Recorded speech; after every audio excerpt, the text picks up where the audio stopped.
اللہم صلی علی محمد وآل محمد وعجل فرج آل محمد واہلک عدوہم من الجن والانس من الاولین والآخرین۔ اعوذ باللہ من الشیطان اللعین الرجیم، بسم اللہ الرحمن الرحیم۔ الحمدللہ رب العالمین، والصلاة والسلام علی رسولہ الکریم وعلی آلہ الطیبین الطاہرین المعصومین۔ اللہم صلی علی محمد وآل محمد۔ بعد از حمد و ثناء خدائے رب ذوالجلال اور صلاۃ و سلام، آج ہم آپ سے جو ٹاپک شیئر کرنے والے ہیں، بتانے والے ہیں کہ یہ لواطہ یعنی وطی اور سوہک یعنی مردوں کا مرد سے بدفعلی اور عورت کا عورت سے بدفعلی کا سلسلہ یہ کب سے اور کیوں اس کا آغاز ہوا، تو اس کے ضمن میں ہم محمد والے محمد کی ذات کریمہ کا سہارا لیں گے، اور یہ سوال جو اس وقت اٹھایا گیا تھا اور ائمہ علیہم الصلاۃ والسلام نے نہایت ہی سے کامل طریقے سے بیان کیا تھا، کیونکہ یہ ٹاپک بے شک ایک برا ہے، لیکن اس کا بتانا بھی ہمارے لیے لازم و ملزوم ہے کہ یہ گندگی، یہ برائی، یہ نجاست، یہ خباثت کب سے شروع ہوئی، اس کی ریزن کیا ہے، اس کی وجہ کیا ہے، اور اس کیا اور کیوں کا جواب کچھ اس طرح ہے کہ بیان کیا علی بن احمد نے۔ انہوں نے بیان کیا محمد بن ابی عبداللہ سے، اور انہوں نے محمد بن اسماعیل سے، اور انہوں نے علی بن عباس سے، اور انہوں نے قاسم بن ربی صحاف سے، اور انہوں نے حضرت امام ابو الحسن علی ابن موسیٰ رضا علیہ الصلاۃ والسلام سے ان مسائل کے جواب میں خط لکھا۔ اور پھر جو جواب ملا تو امام نے فرمایا کہ مردوں کا مردوں سے اور عورتوں کا عورتوں سے یہ بدکاری، مردوں کا مردوں سے لواطہ اور عورتوں کا عورتوں سے سحق کے حرام ہونے کا یہ سبب بھی تحریر کیا کہ یہ عورت اور مرد دونوں کی فطرت و طبیعت کے خلاف ہے، یعنی کہ ایسا نہیں کرنا چاہیے۔ اللہ نے جو مجامعت و مباشرت کا سلسلہ مرد اور عورت کے مابین رکھا ہے، وہ مرد کے ساتھ نہیں، عورت کے ساتھ نہیں۔ نیز اگر مرد کے ساتھ مرد اور عورت کے ساتھ عورت بدفعلی کرتی ہے تو نسل انسانی منقطع ہو جائے گی، دنیا تباہ ہو جائے گی، اور یہ سارا نظام دین برباد ہو جائے گا۔ یہ تھی ایک روایت۔ ابھی اس کی دوسری روایت یہ ہے کہ محمد بن یحییٰ عطار نے روایت کی ہے، وہ کہتے ہیں کہ مجھ سے محمد بن احمد نے، اور ان سے ابو جعفر نے، اور ان سے ابی الجوزہ نے، اور انہوں نے حسین بن علوان سے، اور انہوں نے عمر بن خالد سے، اور انہوں نے زید بن علی سے، اور انہوں نے اپنے آباؤ اکرام صلوات اللہ علیہم اجمعین سے کہ رسول اکرم صلی اللہ علیہ وآلہ وسلم نے فرمایا کہ جب اللہ تعالیٰ نے حضرت آدم علیہ السلام کو زمین پر اترنے کا حکم دیا تو حضرت آدم علیہ السلام اور ان کی زوجہ دونوں زمین پر اترے، اور ابلیس بھی اترا مگر اس کی کوئی زوجہ نہ تھی، اور سانپ بھی اترا، اس کا کوئی نر نہ تھا۔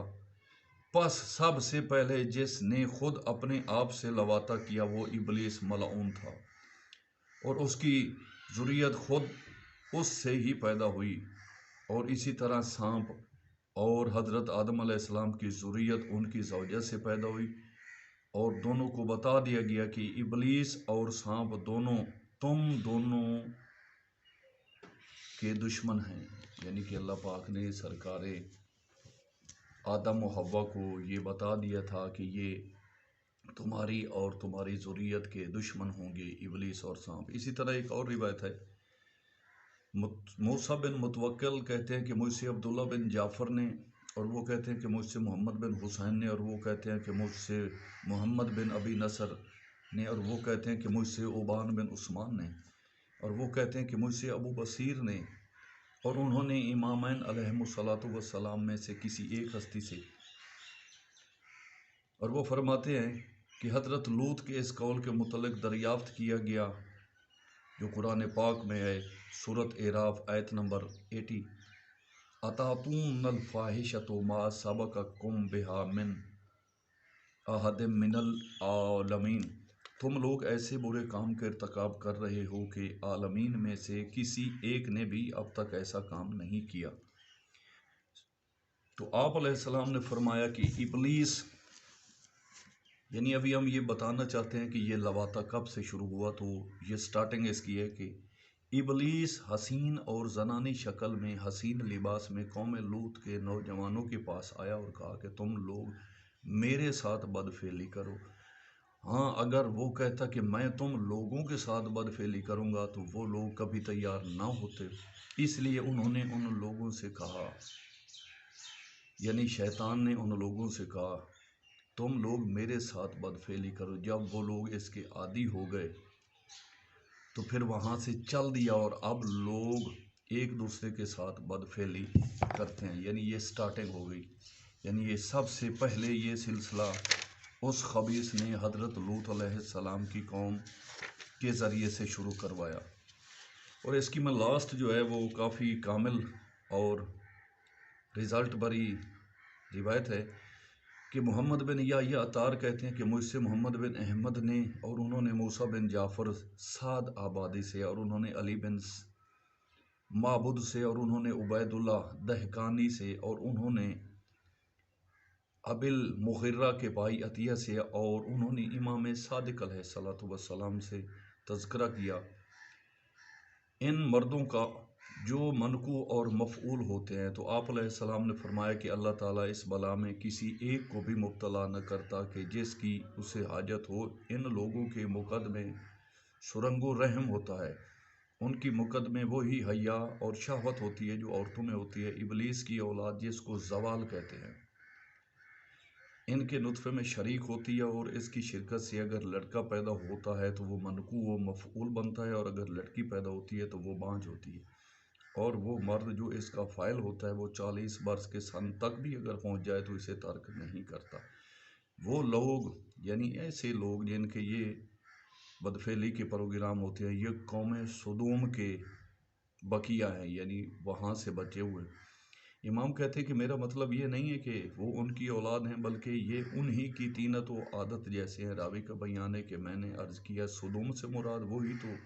ہیں جن کا طبقہ زمین میں الٹ دیا گیا تھا۔ آپ نے فرمایا ہاں، وہ 4 شہر تھے، سدوم و سدیم، والدنا و عمیرہ، یعنی یہ 4 شہر تھے۔ ان کے پاس جبریل آئے، انہوں نے اپنا بازو ان کی زمین کے 7ویں طبقے کے نیچے رکھا، اور اس کے پورے طبقے کو اس قدر بلند کیا کہ اہل آسمان ان کے کتوں کے بھونکنے کی آواز سننے لگے۔ پھر حضرت جبریل نے انہیں الٹ دیا اور یہ قوم تباہ و برباد ہو گئی۔ تو حاضرین و سامعین، یہ تھا لواطہ، یعنی مردوں کا مردوں کے ساتھ بدفعلی، اور عورتوں کا عورتوں کے ساتھ بدفعلی کے سوہگ کہتے ہیں۔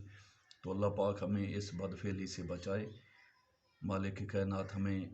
جو اس نے نظام دین ہم تک برگزیدہ اور متقین اور صالحین انبیاء اور رسل و پیغمبران کے ذریعے سے اور محمد و آل محمد کے ذریعے سے پہنچائے، جس میں ہر حلال و حرام کی تمیز رکھی گئی ہے، بلکہ بتایا گیا ہے، تو ہمیں اس کے اوپر پابند فرمائے، اس کی کامل اطاعت فرمائے۔ ہمارے اس سلسلے کو اگر آپ پسند فرما رہے ہوں تو لائک کریں، کمنٹس دیں، اور ہمارے چینل کو سبسکرائب کریں تاکہ ہم ایسی علمی اسباب جو ہیں وہ آپ کو بتاتے رہیں اور آپ استفادہ حاصل کریں، آپ کے بچے استفادہ کریں۔ مالک کائنات ہماری اور آپ کی توفیقات و تمام مشکلات دور فرمائے، توفیقات پوری فرمائے، حاجات دینی و دنیاوی پوری فرمائے، آمین ثم آمین بحق محمد و آلہ الطاہرین۔ اللہم صلی علی محمد و آل محمد، والسلام، اللہ حافظ۔